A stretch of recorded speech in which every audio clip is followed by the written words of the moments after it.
simplement, cette guerre est une guerre d'imagination, une guerre d'innovation, et c'est pas fini. Mais elle ne pourra être gagnée par les Ukrainiens que si vraiment nous les soutenons. Et sur le fond, pas seulement en termes de quantité, mais en termes de qualité. Essayer de les aider, parce que ce sont des problèmes qui, de toute façon, ça a été dit, si nous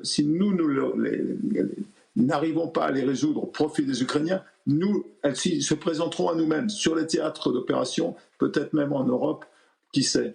Donc, il n'est que temps de réfléchir à cette guerre très innovante qui nous est imposée par la Russie, qui nous est imposée par ce conflit qui paraît très spécifique, mais qui en fait, à mon sens, est révélateur de ce qui peut nous attendre demain.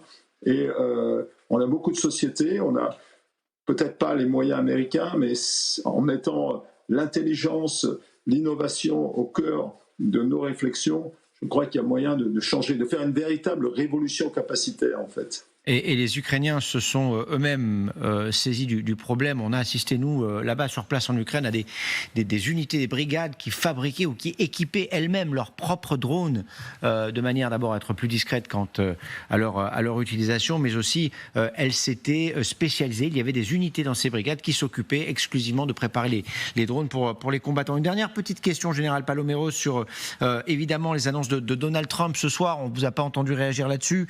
Donald Trump qui... dans son avion, dit les Russes ont 10 jours pour s'asseoir à la table des négociations, sinon ce sera des sanctions. Je ne suis pas sûr que ces sanctions fonctionnent, mais enfin on verra bien.